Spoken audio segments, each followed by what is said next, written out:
যে আমরা হচ্ছি রক্ষাটি, এটা করি সেটা করি, কিন্তু আপনি আমার কাছে আসেন, দেখেন আমি কেমন রক্ষাটি।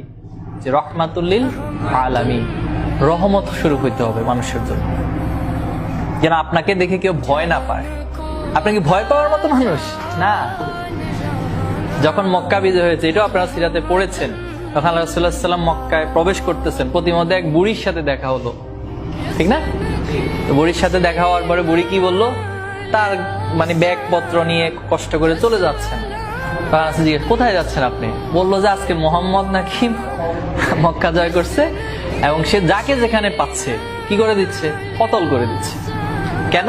যে তার ধর্ম গ্রহণ করবে না তাকে সে কতল করে দিবে অথবা ধর্মান্তরিত করবে জোর করে চাপে। এই জন্য আমি পালাই চলে যাচ্ছি। কার সামনে বলতেছে এটা? মুহাম্মদ সাল্লাল্লাহু আলাইহি ওয়াসাল্লামের সামনে বলতেছে। তিনি কি বলছেন এই আমি মুহাম্মদ? না, মনে মনে হয়তো হাসতেছেন কথাটা শুনে।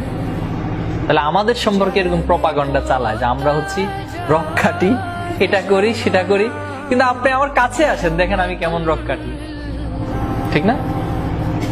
প্রিয় ভাইরা, এই জন্য আল্লাহ সাল্লাল্লাহু আলাইহি ওয়াসাল্লাম দেখেন সে মহিলাকে যখন বাসায় পৌঁছে দিলেন, কিভাবে পৌঁছে দিচ্ছেন? তার ব্যাগপত্র আল্লাহ রাসূল নিজে কাঁধে নিলেন।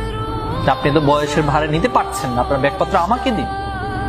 আল্লাহ রাসূল নিয়ে গিয়ে যখন সেই মহিলাকে পৌঁছায় দিলেন, ফিরে আসার সময় বলতেছেন তো তোমার পরিচয়টা দিয়ে যাও, তুমি কে, আমার তো অনেক উপকার করছো। আচ্ছা, আপনি যার ভয়ে পালায় চলে আসতেছেন, আমি সে মুহাম্মদ। সুবহানাল্লাহ। তাহলে এখন কি আর দাওয়াত বিশাল বয়ান দিতে হবে, 1 ঘন্টা ধরে বয়ান দিয়ে তাকে দাওয়াত বুঝাইতে হবে?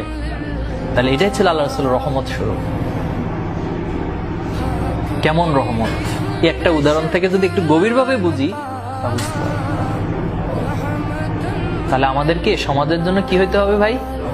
রহমত স্বরূপ। কারণ আল্লাহ রাসূল আমাদের আদর্শ হয়, তাহলে আল্লাহ রাসূলুল্লাহ সাল্লাল্লাহু আলাইহি ওয়াসাল্লাম যেভাবে রহমতের লালন করেছেন, আমাদের মনের মধ্যে সমাজের মানুষের জন্য, সবার জন্য রহমত লালন করতে হবে।